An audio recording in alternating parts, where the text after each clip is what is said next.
Tanning, जो तुम्हारे face को डल दिखाती है एंड इस वजह से तुम्हारी अट्रैक्टिवनेस काफ़ी कम हो जाती है। तुमने भी यूट्यूब पर बहुत सारी चीज़ें सर्च करी होगी, how to remove tanning, how to remove face tanning, and तुम्हें घूम फिर कर सिर्फ एक सोल्यूशन मिलता है एंड दैट इज़ बेसन लगा लो, दही लगा लो एंड तुम्हारी टैनिंग चली जाएगी। बट अगर तुम्हें उस चीज़ से रिजल्ट्स मिल रहे होते तो तुम अभी भी इस वीडियो पर सर्च करके नहीं आते। तो तुम्हें अगर टैनिंग हो रही है तो वो चीज़ एक स्कैम है, तुम्हें उन चीज़ों पर बिल्कुल भी ध्यान नहीं देना है। इस वीडियो के एंड तक मैं तुम्हें ऐसे लॉजिकल सोल्यूशंस दूंगा जिनकी हेल्प से तुम अपने टैनिंग को हटा सकते हो। तो टैनिंग को हटाने के लिए तुम्हें पहले समझना पड़ेगा कि टैनिंग होने का प्रोसेस क्या है। फॉर एग्जाम्पल, एक लड़का है जिसका नाम चंपू है एंड उसका वेट काफ़ी ज़्यादा बढ़ गया है। उसका वेट बढ़ने की वजह से उसका बेली फैट भी काफ़ी ज़्यादा बढ़ गया है एंड अब उसे रियलाइज़ हो रहा है कि उसे अपना वेट कम करने की ज़रूरत है। तो वो क्या करता है, वो कुछ और चीज़ें अप्लाई नहीं करता है, वो सिर्फ और सिर्फ दिन में 10 मिनट अपने पेट पर मसाज करता है एंड वो सोचता है कि इससे उसका वेट कम हो जाएगा। तुम्हें क्या लगता है कि इससे उसका वेट कम हो जाएगा? The answer is no. ये चीज़ लॉजिकली प्रूव्ड ही नहीं है। वो मसाज करने से या कुछ अप्लाई करने से अपने वेट को कम नहीं कर सकता। उसे अपने वेट को कम करने के लिए उसके बैड हैबिट्स जिनकी वजह से उसका वेट बढ़ा है वो हटानी पड़ेगी एंड गुड हैबिट्स जिनकी वजह से उसका वेट कम हो वो अप्लाई करनी पड़ेगी। अब बैड हैबिट्स क्या है? जंक फूड खाना एंड दिन भर बेड पे पड़े रहना, तो उनको ये दोनों हैबिट्स अवॉइड करनी पड़ेगी। एंड गुड हैबिट्स क्या है? वर्कआउट करना और एक हेल्दी डाइट, तो उसको ये चीज़ अप्लाई करनी पड़ेगी। कि अगर तुम्हें कोई स्टबन चीज़ यानी कि ज़िद्दी चीज़ हटानी है, उसके लिए तुम्हें कुछ बैड हैबिट्स को हटाना पड़ेगा जिनकी वजह से वो चीज़ हुई है एंड कुछ गुड हैबिट्स को अप्लाई करना पड़ेगा ताकि वो चीज़ जल्दी जल्दी चले जाए। Same goes with the tanning. अगर तुम्हें टैनिंग हटानी है तो तुम्हें वो बैड हैबिट्स जिनकी वजह से टैनिंग हो रही है वो हटानी पड़ेगी एंड वो गुड हैबिट्स जिनकी वजह से तुम्हारी टैनिंग जल्दी जाएगी वो अप्लाई करनी पड़ेगी। तो सबसे पहले हम समझते हैं कि बैड हैबिट्स टैनिंग के मामले में है क्या, यानी कि तुम्हें टैनिंग हो किस वजह से रही है, टैनिंग होती क्यों है। जब तुम धूप में काफ़ी लंबे टाइम तक रहते हो, सन की रेस के नीचे काफ़ी लंबे टाइम तक रहते हो, तो तुम्हारी स्किन पे धूप की यानी कि सन की अल्ट्रावायलेट रेस पड़ती है एंड इस वजह से तुम्हारी स्किन अपना कलर चेंज करती है। यानी कि अगर तुम्हारी स्किन वाइट है या डार्क है या ब्राउन है, वो थोड़ा सा अपने आप को और ब्लैक कर देती है। क्यों? क्योंकि जब उसके ऊपर अल्ट्रावायलेट रेस पड़ रही होती है उसको अपने आप को प्रोटेक्ट करना होता है ताकि उसको स्किन कैंसर या कोई भी स्किन इरिटेशन जैसी दिक्कत ना हो। तो जब स्किन अपने कलर को चेंज करती है एंड ब्लैक में कन्वर्ट होती है तो तुम्हारी बॉडी में, तुम्हारे फेस में टैनिंग आती है। अब वो ऐसा क्यों करती है? क्योंकि तुम्हारी स्किन जितनी ज़्यादा ब्राइट होगी, जितनी ज़्यादा वाइट होगी, उसको सन के अल्ट्रावायलेट रेस से उतना ज़्यादा ही इफेक्ट पड़ेगा। तो वो स्किन अपने आप को थोड़ा सा ब्लैक करती है ताकि उसको सन की यूवी रेस से, अल्ट्रावायलेट रेस से ज़्यादा इफेक्ट ना पड़े या नुकसान ना हो। तो इस वजह से तुम्हें टैनिंग होती है एंड ये चीज़ एक लॉन्ग टर्म प्रोसेस है। तुम काफ़ी लंबे टाइम तक जब धूप में रहते हो तभी तुम्हें टैनिंग होती है। ये चीज़ कोई 1-2 घंटे की या फिर 1-2 दिन की नहीं है कि तुम सिर्फ 1-2 घंटे धूप में गए एंड तुम्हें टैनिंग हो गई, तुम सिर्फ 1-2 दिन धूप में गए एंड तुम्हें टैनिंग हो गई। तुम 1-2 हफ्ते, 1 महीने या फिर 1 साल अगर धूप में रहते हो तब जाकर तुम्हें टैनिंग होती है। तो तुम्हें पहले ये समझना पड़ेगा कि टैनिंग एक लॉन्ग टर्म प्रोसेस है। तो जिस तरीके से टैनिंग आने में टाइम लगता है उस तरीके से टैनिंग को जाने में भी टाइम लगेगा। अगर तुम्हारा वेट 1 साल में 30 kg बढ़ गया है, 30 किलो बढ़ गया है, तो तुम उस 30 किलो के वेट को 2 दिन के वर्कआउट से हटा दोगे? नहीं, तुम्हें उतना ही टाइम लगेगा जितना टाइम उस वेट को बढ़ने में लगा है, तो तुम्हें उतना ही टाइम उस वेट को कम करने में भी लगेगा। एंड टैनिंग में भी इसी तरीके से तुम्हें उतना ही टाइम लगेगा जितना टाइम उस टैनिंग को आने में लगा है। फॉर एग्जाम्पल, अगर तुम्हें 1 साल में टैनिंग हुई है, 1 साल की धूप की वजह से टैनिंग हुई है, तुम 1 साल तक रोज़ धूप में खेलते थे एंड इस वजह से तुम्हें टैनिंग हुई है, तो तुम्हें कम से कम 6-7 महीने लगेंगे उस टैनिंग को हटाने के लिए। ये एक एग्जाम्पल था।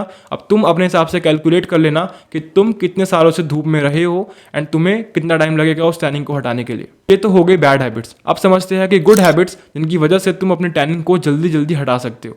पहला है सनस्क्रीन। देखो, मैंने पिछले 1 साल में अपने टैनिंग को काफ़ी रिमूव करा है एंड पिछले 1 साल से पहले मैं सनस्क्रीन बिल्कुल भी अप्लाई नहीं करता था। पिछले साल जब मैंने एक सनस्क्रीन खरीदी एंड उसे अप्लाई करा तब जाकर मेरी टैनिंग रुकी एंड उसी जगह पर स्टैग्नेंट हुई जहाँ पर वो थी। फॉर एग्जाम्पल, तुम्हें अगर 50% टैनिंग हुई है तुम्हारी बॉडी में एंड तुम सनस्क्रीन लगाते हो तो वो टैनिंग 50% ही रहेगी। जब भी तुम बाहर धूप में निकलते हो तो सनस्क्रीन अप्लाई करके निकलो ताकि तुम्हारी टैनिंग और ज़्यादा ना बढ़े, जितनी टैनिंग है उतने पे ही अटकी रहे, उससे ज़्यादा इंक्रीज़ ना हो। इस वजह से मैंने पिछले पूरे साल सनस्क्रीन लगाई है ताकि मेरी टैनिंग और ज़्यादा इंक्रीज़ ना हो। क्योंकि तुम अपनी टैनिंग को जब तक रोकोगे नहीं वो कम भी नहीं होगी, वो बढ़ती ही जाएगी। सनस्क्रीन लगाने से तुम अपनी टैनिंग को लॉक कर लेते हो कि वो इंक्रीज नहीं होगी, कम तो हो जाएगी लेकिन इंक्रीज नहीं होगी, क्योंकि सनस्क्रीन उसको बाहर की यूवी रेस से, सन की अल्ट्रावायलेट रेस से प्रोटेक्ट कर रहा है। अब सनस्क्रीन लेते टाइम तुम्हें ध्यान रखना है कि वो SPF 50 हो या उससे ज़्यादा हो, उससे कम की नहीं, वरना वो तुम्हारी स्किन को इतने अच्छे से प्रोटेक्ट नहीं कर पाएगी।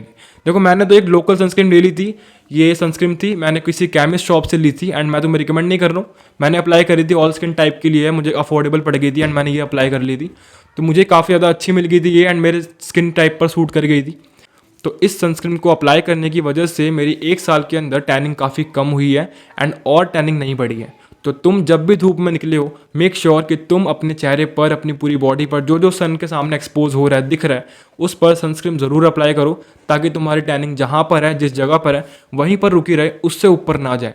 अब तुमने अपनी टैनिंग को रोक लिया है, अब तुम्हें उसे कम करना है। देखो अगर तुम किसी डर्माटोलॉजिस्ट के पास जाओगे अपनी टैनिंग को कम करने के लिए, सोल्यूशंस लेने के लिए कि तुम्हारी स्किन की टैनिंग कम हो जाए, तो वो तुम्हें ग्लाइकोलिक एसिड सजेस्ट कर सकता है। मैं नहीं करूंगा कि किसी किसी की स्किन पर ये एसिड रिएक्ट कर सकता है, क्योंकि काफ़ी हाईली सेंसिटिव होता है। तो तुम्हें अगर बहुत ज़्यादा टैनिंग हो गई है तो तुम किसी डर्माटोलॉजिस्ट से कंसर्न कर सकते हो कि तुम्हें अपनी टैनिंग को कम करना है, एंड तुम सिंपली उस ग्लाइकोलिक एसिड को लेकर अपने स्किन पर वाइप कर सकते हो किसी कपड़े से, जिससे तुम्हारी टैनिंग काफ़ी कम हो एंड ये तुम्हारी स्किन को एक्सफोलिएट कर देता है। बट अगर तुम इसे अप्लाई कर रहे हो तो मेक श्योर तुम पहले डर्माटोलॉजिस्ट के पास जाओ, किसी डॉक्टर के पास जाओ एंड उसके बाद इस चीज़ को अप्लाई करो।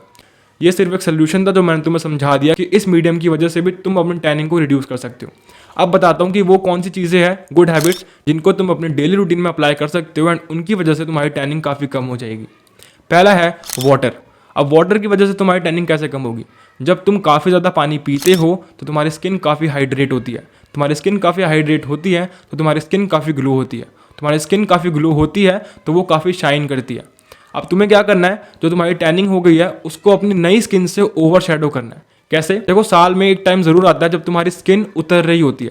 जिस तरीके से एक सांप की स्किन उतर रही होती है उसी तरीके से तुम्हारी स्किन भी उतर रही होती है। तुम्हारी पुरानी स्किन बाहर निकल रही होती है एंड तुम्हारी न्यू स्किन जनरेट हो रही होती है।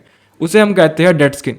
तो जब तुम स्क्रबिंग वगैरह करते हो तो तुम्हारी पुरानी स्किन निकलती रहती है, नई स्किन आती रहती है and it's a life long process. तो तुम्हें क्या करना है, जो तुम्हारी अंदर की स्किन है उसको अच्छे से ग्रो करवाना है, यानी कि जो तुम्हारी अंदर की स्किन है उसके अंदर ऐसे एलिमेंट्स डालने हैं जो तुम्हारी अंदर वाली स्किन को, न्यू वाली स्किन को काफ़ी ज़्यादा अच्छा बनाए, ग्लोइंग बनाए एंड शाइनर बनाए। तो ताकि जब तुम्हारी डेड स्किन हटे, तुम्हारी वो टैनिंग वाली स्किन हटे, तो तुम्हारी नई स्किन आए वो काफ़ी ग्लोइंग हो एंड काफ़ी अच्छी हो, जिसकी वजह से तुम्हारी टैनिंग कम हो जाएगी। पानी ज़्यादा पीने की वजह से तुम्हारी टैनिंग कम होगी, तो तुम्हारी नई स्किन काफ़ी ग्लो करेगी, काफ़ी शाइनर रहेगी, काफ़ी हेल्दी रहेगी। तो पानी पीना बिल्कुल भी मत भूलना, क्योंकि ये एक इंपॉर्टेंट फैक्टर है अगर तुम्हें टैनिंग हटानी है। Second cheese is fruit. तुम्हें फ्रूट्स ज़्यादा खाने हैं ताकि तुम्हारी स्किन ग्लो करे।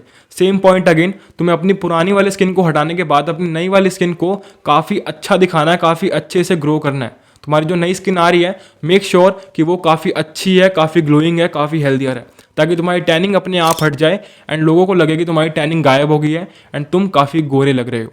तो तुम्हें टैनिंग हटाने के लिए पानी पीना है, फ्रूट्स खाने हैं एंड एक अच्छा स्किन केयर रूटीन फॉलो करना है। स्किन केयर रूटीन के ऊपर मैंने एक वीडियो बना रखी है ये वाली, एंड इसका लिंक डिस्क्रिप्शन पे है। तो तुम्हें ये 3 चीज़ें अप्लाई करनी है अपनी टैनिंग को हटाने के लिए। पहला है वाटर, दूसरा है फ्रूट्स एंड तीसरा है स्किन केयर। ये चीज़ें जब तुम अप्लाई करोगे तो तुम्हारी स्किन काफ़ी हेल्दियर रहेगी एंड काफ़ी अच्छी रहेगी। एंड एट द एंड तुम्हें ध्यान रखना है कि टैनिंग जाना एंड टैनिंग आना दोनों एक लॉन्ग टर्म प्रोसेस है। जिस तरीके से जिम में वेट कम करना या फिर वेट बढ़ाना एक लॉन्ग टर्म प्रोसेस है। तो तुम्हें 1-2 हफ्ते में रिजल्ट्स नहीं मिलने वाले हैं, इस चीज़ को दिमाग में बिठा लो ताकि तुम रियलिस्टिक गोल्स एज्यूम करो एंड तुम्हारे गोल्स अचीव हो। आई होप तुम्हें वीडियो काफ़ी इन्फॉर्मेटिव लगी होगी एंड काफ़ी अच्छी लगी होगी। तो अपने किसी भाई या फिर अपने किसी फ्रेंड के साथ ज़रूर शेयर कर देना ताकि वो भी अपने लुक्स मैक्सिंग कर सके। मैं मिलता हूं तुमसे किसी नेक्स्ट वीडियो में, तब तक के लिए अपना ख्याल रखना एंड काम करते रहो।